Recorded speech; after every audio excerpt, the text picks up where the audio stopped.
Hello friends, कैसे हैं आप सब। आई होप कि आप सभी लोग अच्छे होंगे। फ्रेंड्स, आपके अपने चैनल बीपीएससी टीचर अजहर में और इस नई क्लास में आप सभी लोगों का तहे दिल से स्वागत करता हूं।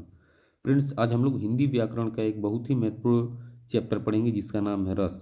फ्रेंड्स, ये काफ़ी इंपॉर्टेंट चैप्टर है और इस चैप्टर से हिंदी के किसी भी हिंदी से रिलेटेड किसी भी कम्पिटिटिव एग्जाम्स में प्लस बोर्ड के एग्जाम में 3-4 क्वेश्चन पूछे ही जाते हैं। तो फ्रेंड्स, ये काफ़ी ज़्यादा इंपॉर्टेंट चैप्टर है, इसे आप लोग ध्यान से देखेंगे। फ्रेंड्स, यदि आप मेरे चैनल पर नए हैं तो मेरे चैनल को सब्सक्राइब कर लें और बेल आइकन को प्रेस कर लें ताकि इन फ्यूचर मेरी सभी क्लासेस का नोटिफिकेशन आपको हमेशा समय पे मिलता रहे। फ्रेंड्स, पहला क्वेश्चन होता है कि रस किसे कहते हैं। रस का शाब्दिक अर्थ है आनंद। वेरी वेरी इंपॉर्टेंट, इसे आप लोग याद रखेंगे। दूसरा है काव्य को पढ़ने या सुनने से जिस आनंद की अनुभूति होती है उसे रस कहा जाता है। ये भी वेरी वेरी इंपॉर्टेंट है फ्रेंड्स, इसे भी आप लोग याद रखेंगे। यहाँ पे कुछ नोट है। रस का अर्थ श्री धातु से बना है जिसका अर्थ है बहना। कभी कभी तो आपके कॉम्पिटिटिव एग्जाम्स में डायरेक्ट पूछा जाता है कि रस किस धातु से बना है। ठीक है, तो ये श्री धातु से बना है, इसे आप लोग याद रखेंगे। आगे देखते हैं हम लोग।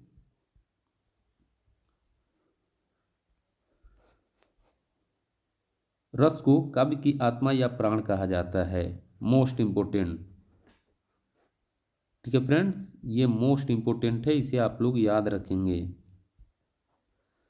रस की उत्पत्ति को सबसे पहले परिभाषित करने का श्रेय भरत मुनि को जाता है। ये भी वेरी वेरी इंपॉर्टेंट है, ये भी कई बार आपके कॉम्पिटिटिव एग्जाम्स प्लस बोर्ड के एग्जाम में पूछा जा चुका है। रस संप्रदाय के प्रवर्तक भरत मुनि हैं। Very very important.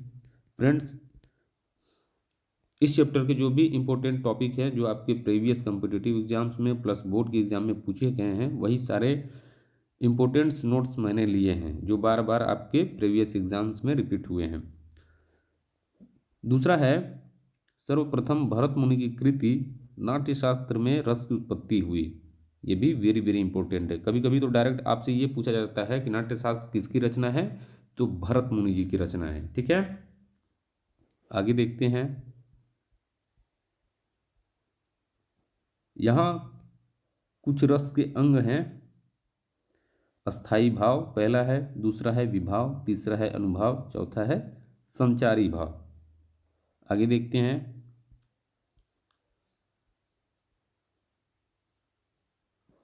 पहला है अस्थाई भाव, इसे हम लोग डिटेल में देखते हैं।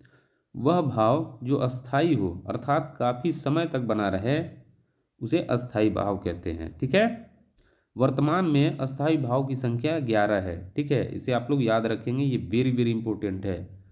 डायरेक्ट आपसे एग्जाम में पूछा जाएगा कि अस्थाई भाव की संख्या कितनी है, तो 11 है। ठीक है,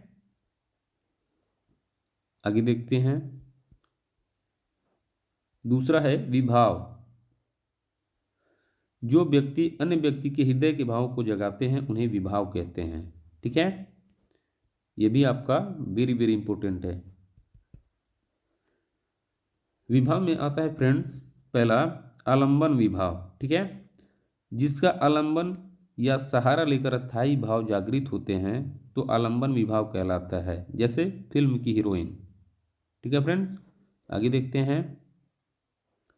दूसरा है उद्दीपन विभाव, जिन वस्तुओं या परिस्थितियों को देखकर अस्थाई भाव उद्दीप्त होने लगता है उद्दीपन विभाव कहलाता है, जैसे प्रकृति, सुहावन वातावरण, चांदनी, उद्यान आदि।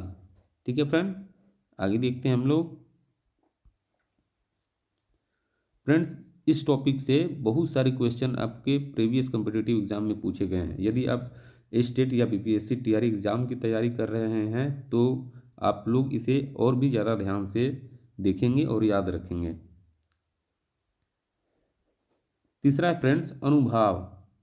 ठीक है, मन के भावों को प्रकट करने वाले शारीरिक विकार को अनुभाव कहते हैं। अनुभाव की संख्या 8 है जो निम्न प्रकार है। ठीक है, डायरेक्ट आपसे एग्जाम में पूछा जाता है कि अनुभाव की संख्या कितनी है, तो 8 है, इसे आप लोग याद रखेंगे। ठीक है, पहला है अनुभाव के प्रकार स्तंभ, दूसरा है श्वेत, तीसरा है रोमांच, चौथा है स्वरभंग, पांचवा है कम, छठा है विवरणता जिसे रंगहीनता भी कहते हैं, सातवां है अश्रु, आठवां है प्रलय, जिसे संज्ञाहीनता भी कहते हैं। ठीक है, आगे देखते हैं। फ्रेंड्स, यदि आप मेरे चैनल पर नए हैं तो मेरे चैनल को सब्सक्राइब कर लें और बेल आइकन को प्रेस कर लें, ताकि इन फ्यूचर मेरी सभी क्लासेस का नोटिफिकेशन आपको हमेशा समय पर मिलता रहे। फ्रेंड्स, मैं आप सभी लोगों की हिंदी साहित्य और हिंदी व्याकरण दोनों की संपूर्ण तैयारी फ्री ऑफ कॉस्ट कराऊंगा, जिससे आप कोई भी एग्ज़ाम इजीली क्वालिफाई कर सकते हैं, बशर्ते थोड़ी सी आपको मेहनत करने की ज़रूरत होगी। चौथा देखते हैं हम लोग फ्रेंड्स, संचारी भाव। वह भाव जो ज़्यादा देर तक ना हो, अर्थात क्षणिक हो, मतलब कम समय का हो। ठीक है फ्रेंड, संचारी भाव की संख्या 33 मानी गई है। ठीक है फ्रेंड्स, इसे आप लोग याद रखेंगे। डायरेक्ट आपसे एग्जाम में पूछा जाएगा कि वह कौन सा भाव है जो क्षणिक होता है, तो संचारी भाव होता है। ठीक है फ्रेंड्स, संचारी भाव की संख्या 33 होती है, ये भी आप लोग याद रखेंगे, ये वेरी वेरी इंपॉर्टेंट है। संचारी भाव जैसे हर्ष, चिंता, गर्व, शंका, मोक्ष, निर्वेद, रोम आदि। ठीक है फ्रेंड, आगे देखते हैं हम लोग।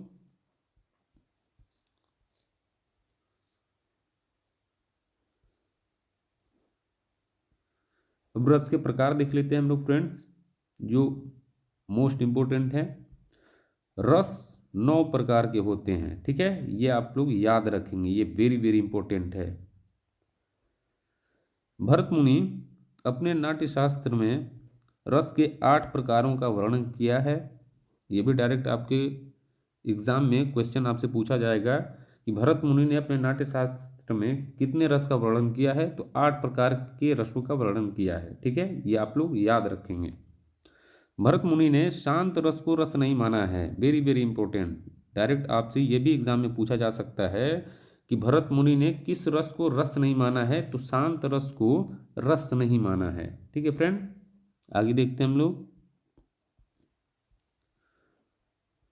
सूरदास के अनुसार रस 11 है। ठीक है, ये भी मोस्ट इंपोर्टेंट है, आप लोग इसे याद रखेंगे। डायरेक्ट आपसे एग्जाम में पूछा जाएगा कि सूरदास के अनुसार कितने रस हैं, तो 11 रस हैं। भरत मुनि के अनुसार रस कितने हैं, तो भरत मुनि ने अपने नाट्य शास्त्र में 8 रसों का वर्णन किया है। जबकि अगर पूछा जाए डायरेक्ट ये आपसे कि रस कितने प्रकार के होते हैं, तो रस 9 प्रकार के होते हैं। ठीक है, आगे देखते हैं हम लोग। यहाँ पे रस हैं और उनके अस्थाई भाव हैं। ठीक है, ये मोस्ट इंपोर्टेंट है फ्रेंड्स, ये मोस्ट वेरी वेरी इंपॉर्टेंट है, आप लोग इसे याद रखेंगे। श्रृंगार रस का अस्थाई भाव रति होता है, हास्य रस का अस्थाई भाव हास होता है। आगे देखते हैं। तीसरा है करुण रस। करुण रस का अस्थाई भाव शोक होता है। वीर रस, इसका अस्थाई भाव उत्साह होता है। पांचवा है अद्भुत रस, जिसका अस्थाई भाव आश्चर्य होता है या फिर विस्मय होता है। ठीक है, छठा है भयानक रस, जिसका अस्थाई भाव भय होता है। सातवां है रौद्र रस, जिसका अस्थाई भाव क्रोध होता है। आठवां है विभत्स रस, जिसका अस्थाई भाव जुगुप्सा होता है। आगे देखते हैं हम लोग। नवा है शांत रस, जिसका स्थायी भाव निर्वेद या फिर निवृत्ति होती है। 10वां है फ्रेंड्स वात्सल्य रस, जिसका स्थायी भाव रति या फिर वात्सल्य होता है। 11वां है फ्रेंड्स भक्ति रस, जिसका स्थायी भाव अनुराग होता है। फ्रेंड्स, ये जितने भी रस हैं आप लोग इन्हें सीरीज में याद रखेंगे। ठीक है, सीरीज में कभी कभी तो डायरेक्ट आपसे पूछा जाता है कि नवा रस कौन सा है, तो नवा रस शांत रस है, 10वां वात्सल्य रस है, 11वां भक्ति रस है। ये आप लोग ऐसे सीरीज में याद रखेंगे और उनका स्थायी भाव भी याद रखेंगे। ठीक है फ्रेंड्स, आगे देखते हैं हम लोग। पहला है श्रृंगार रस। फ्रेंड्स, ये क्लास थोड़ी में भी लंबी हो सकती है, मैंने इस रस को काफ़ी डिटेल में लिया है। ठीक है, रस की परिभाषा और उनके जो भी मैक्सिमम उदाहरण है जो आपके प्रीवियस एग्जाम में पूछे गए हैं, उनको मैंने लिया है, तो आप लोग इसे ध्यान से देखेंगे। ठीक है फ्रेंड्स, पहला है श्रृंगार रस आचार्य भोजराज ने श्रृंगार रस को रसराज कहा है। Very very important. डायरेक्ट आपसे एग्जाम में ये पूछा जाएगा कि रसराज किस रस को माना गया है, तो श्रृंगार रस को रसराज माना गया है। ठीक है। अब श्रृंगार रस कितने प्रकार का होता है, तो श्रृंगार रस के दो भेद होते हैं, दो प्रकार का होता है। पहला है संयोग श्रृंगार, दूसरा है आपका वियोग या विप्रलंब श्रृंगार। ठीक है। पहला देखते हैं हम लोग।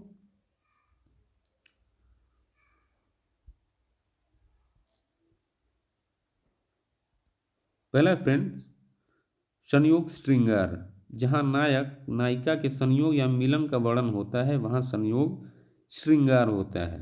ठीक है। जैसे पहला है एग्जाम्पल, कहत नटत रिझत खिजत मिलत खिलत लजिया, भरे भवन में करत हैं नयनन ही सब बात। ठीक है। जब नायक और नायिका आपस में मिलते हैं, उनका संयोग होता है, तो उसे संयोग श्रृंगार रस कहते हैं, और उसी का ये एग्जाम्पल है। ठीक है फ्रेंड्स। दूसरा है एग्जाम्पल, एक जंगल है तेरी आंखों में जहां मैं राह भूल जाता हूं। ये वेरी वेरी इंपॉर्टेंट है, श्रृंगार रस का एग्जाम्पल। ये कई बार आपके प्रीवियस एग्जाम में पूछा गया है। ठीक है। आगे देखते हैं हम लोग। यहाँ पे कुछ नोट्स है। उपर्युक्त उदाहरण में बिहारी कवि ने एक नायक नायिका के प्रेम पूर्ण चेष्टाओं का बड़ा वर्णन किया है, अतः यहाँ संयोग श्रृंगार है। दूसरा है फ्रेंड्स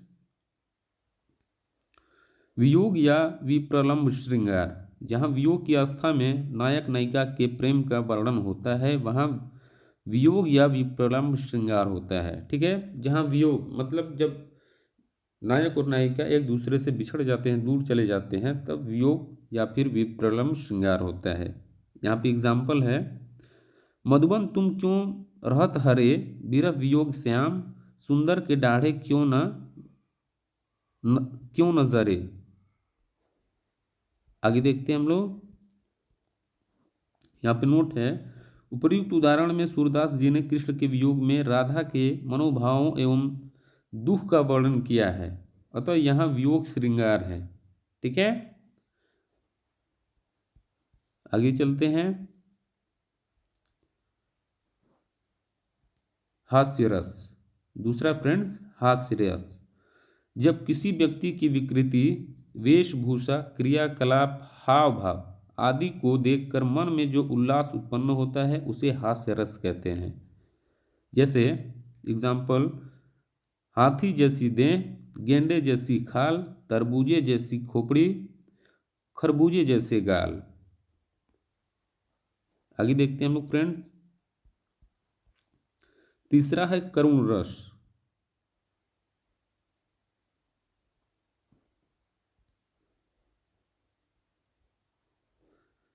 जब किसी प्रिय व्यक्ति वस्तु की हानि से अथवा अपने से बिछुड़ जाने या दूर चले जाने से मन एवं हृदय में जो वेदना दुख होता है उसे करुण रस कहते हैं।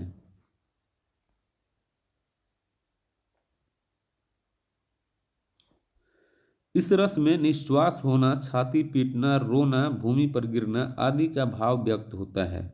ये आप लोग याद रखेंगे कि ये जो है कि निश्वास होना, छाती पीटना, रोना, भूमि पर गिरना आदि ये भाव जरूर उसमें दिखाई देंगे। ठीक है।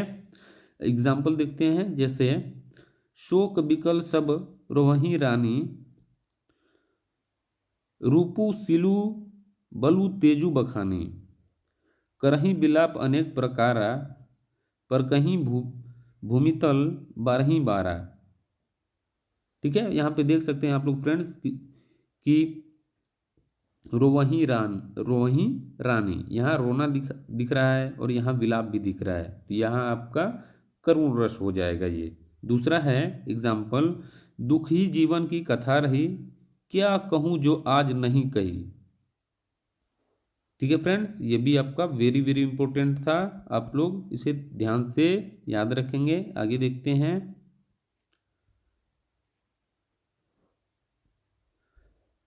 चौथा है वीर रस, जब युद्ध अथवा किसी कठिन कार्य को करने के लिए मन में जो उत्साह की भावना विकसित होती है उसे वीर रस कहा जाता है।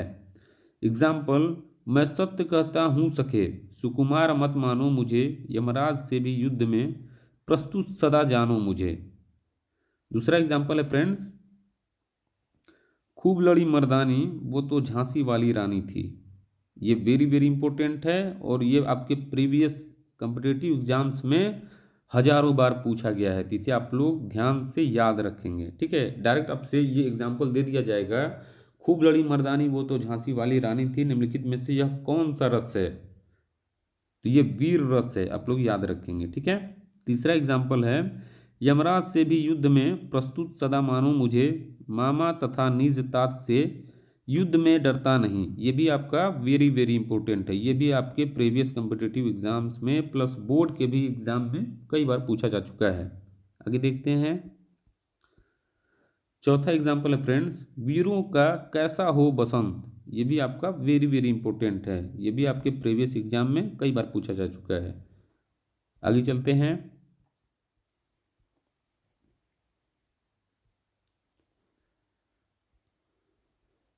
पांचवा है रौद्र रस। विरोधी पक्ष द्वारा किसी व्यक्ति, देश, समाज या धर्म का अपमान करने से उसकी प्रतिक्रिया में जो क्रोध उत्पन्न होता है उसे रौद्र रस कहते हैं। जैसे श्री कृष्ण के सुन वचन, अर्जुन क्रोध से जलने लगे, सब शोक अपना भूलकर करतल युगल मलने लगे। ये भी आपका वेरी वेरी इंपॉर्टेंट है। ठीक है फ्रेंड्स, आप लोग ये याद रखेंगे। दूसरा एग्जाम्पल है उदाहरण, खून उसका उबल रहा था, मनुष्य से दैत्य में बदल रहा था। ये भी आपका वेरी वेरी इंपॉर्टेंट है और ये आपके प्रीवियस एग्जाम में कई बार पूछा जा चुका है। रौद्र रस का अस्थाई भाव क्रोध होता है, ये आप लोग याद रखेंगे। ठीक है, आगे देखते हैं हम लोग, छठा है फ्रेंड्स भयानक रस। जब किसी भयानक व्यक्ति, वस्तु, जीव आदि को देखने तथा किसी अनिष्टावादी घटना का स्मरण करने से मन में जो व्याकुलता से भय उत्पन्न होता है उसे ही भयानक रस कहते हैं। जैसे एक ओर अजगरही लखी, एक ओर मृगराय, विकल बटोही बीच ही परियों मूर्छा खाए। दूसरा एग्जाम्पल है, सुनसान सड़क पर सन्नाटा था चारों ओर, लग रहा था डर, दूर भी थी भोर। ठीक है, ये दोनों एग्जाम्पल आपके वेरी वेरी इंपॉर्टेंट हैं और ये भी आपके प्रीवियस एग्जाम में कई बार पूछे जा चुके हैं। आगे देखते हैं, सातवां है फ्रेंड्स विभत्स रस। जब किसी घृणित वस्तु, व्यक्ति को देखकर उनके संबंध में विचार करके या उनके संबंध में सुनकर मन में उत्पन्न होने वाली घृणा को ही विभत्स रस कहते हैं। जैसे सिर पर बैठो काग, आंख दो खात निकारत, खींचत जिबहि सियार, अति ही आनंद उर्धारत, गिद्ध जांग को खोदी खोदी, कै मांस उपारत, श्वान आंगुरिन काटी काटी के खात विदारत। फ्रेंड्स, ये भी आपका वेरी वेरी इंपॉर्टेंट एग्जाम्पल था, उदाहरण था और ये भी आपके प्रीवियस एग्जाम में कई बार पूछा जा चुका है। दूसरा है एग्जाम्पल फ्रेंड्स, गिद्ध और चिल मंडरा रहे थे और चूहे को तड़पा रहे थे। ये भी आपका वेरी वेरी इंपॉर्टेंट है, ये भी कई बार आपके प्रीवियस एग्जाम में पूछा जा चुका है। आगे देखते हैं फ्रेंड्स, आठवां रस है अद्भुत रस। जब किसी अलौकिक, आश्चर्यजनक दृश्य या वस्तु को देखकर सहसा विश्वास नहीं होता है और मन में आश्चर्य विस्मय का भाव उत्पन्न होता है उसे अद्भुत रस कहते हैं। यहाँ पे कुछ नोट है, अद्भुत रस में बढ़ा चढ़ाकर पेश किया जाता है।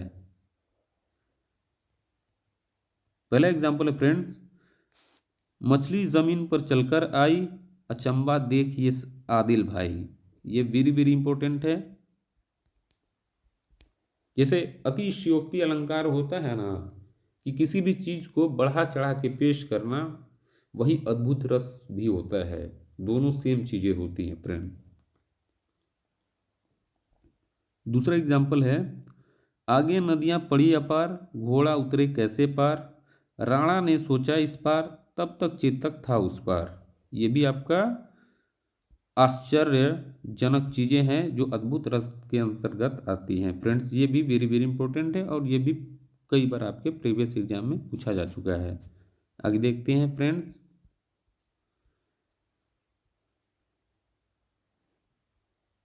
नवा है फ्रेंड्स शांत रस, जहाँ न दुख होता है न द्वेष होता है, सांस्कारिक कार्यों से मुक्त हो जाता है और मनुष्य वैराग्य प्राप्त कर लेता है, उसे शांत रस कहते हैं। जैसे ऐ मालिक तेरे बंदे हम, ऐसे हो हमारे कर्म, नेकी पर चले और बदी से टले। ये वेरी वेरी इंपॉर्टेंट है, ये भी आपके प्रीवियस एग्जाम में कई बार पूछा जा चुका है। दूसरा एग्जाम्पल है फ्रेंड्स, जब मैं था तब हरि नाही, अब हरि है मैं नाही, सब अंधियारा मिट गया जब दीपक देखा माही। ये वेरी वेरी इंपॉर्टेंट है फ्रेंड्स, ये भी आपका कई बार पूछा जा चुका है। आगे चलते हैं। 10वां रस है फ्रेंड्स वात्सल्य रस। वात्सल्य रस का संबंध छोटे बालक बालिकाओं के प्रति माता पिता एवं सगे संबंधियों का प्रेम एवं ममता के भाव से है। जैसे किलकत कान्हा घुटुर बनी आवत, मणिमय कनक नंद नंद के आंगन, बिंब पकड़िबे धावत, कबहू निरखी हरि आप छाह को कर सो पकड़न चाहत, किलकी हसत रजत द्वय दतिया, पुनि पुनि तीहि अवगाहत। ये भी आपका वेरी वेरी इंपॉर्टेंट है फ्रेंड्स। दूसरा एग्जाम्पल है इन दांतों पर मोती वारूं। ये भी आपका वेरी वेरी इंपॉर्टेंट है, ये तो मोस्ट इंपॉर्टेंट है, ये कई बार आपके प्रीवियस एग्जाम में पूछा जा चुका है फ्रेंड्स। तीसरा एग्जाम्पल है मया मुरी मैं नहीं माखन, मैं नहीं माखन खायो। ठीक है फ्रेंड्स, ये भी आपका वेरी वेरी इंपॉर्टेंट है। ये तीनों एग्जाम्पल जो वात्सल्य रस से संबंधित हैं, ये कई बार आपके प्रीवियस एग्जाम में पूछे जा चुके हैं। आगे चलते हैं।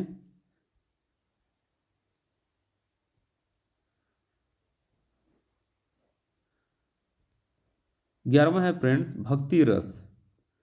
इसका स्थायी भाव देवव्रति अर्थात ईश्वर के प्रति प्रेम है। भक्ति रस शांत रस से भिन्न है। शांत रस जहाँ निर्वेद या वैराग की ओर ले जाता है, वहीं भक्ति रस ईश्वर की भक्ति या ईश्वर के प्रति प्रेम की ओर ले जाता है।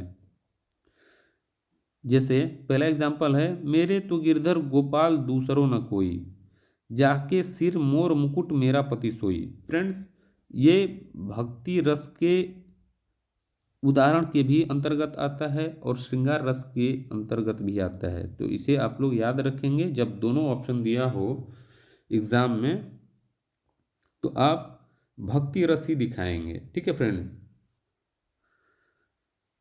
दूसरा एग्जाम्पल है राम जपू राम जपू राम जपू बावरे। ये भी आपका वेरी वेरी इंपॉर्टेंट है, ये भी आपका कई बार पूछा जा चुका है। तीसरा है एग्जाम्पल रघुपति राघव राजा राम पतित पावन सीताराम। ये भी आपका वेरी वेरी इंपॉर्टेंट है फ्रेंड्स, ये भी कई बार आपके प्रीवियस एग्जाम में पूछा जा चुका है। फ्रेंड्स, हिंदी व्याकरण के रस का संपूर्ण निचोड़ था। इससे बाहर एक भी क्वेश्चन आपको कॉम्पिटिटिव एग्जाम्स में प्लस बोर्ड के एग्जाम में इससे बाहर एक भी क्वेश्चन देखने को नहीं मिलेंगे। फ्रेंड्स, इस क्लास में इतना ही, बाकी नेक्स्ट क्लास में हम लोग हिंदी साहित्य से रिलेटेड क्वेश्चन आंसर देखेंगे। और फ्रेंड्स, यदि आप मेरे चैनल पर नए हैं तो मेरे चैनल को सब्सक्राइब कर लें और बेल आइकन को प्रेस कर लें, ताकि इन फ्यूचर मेरी क्लासेस का नोटिफिकेशन आपको हमेशा समय पर मिलता रहे। चलिए फ्रेंड्स, मिलते हैं नेक्स्ट क्लास में, तब तक के लिए दीजिए मुझे इजाज़त। Thank you.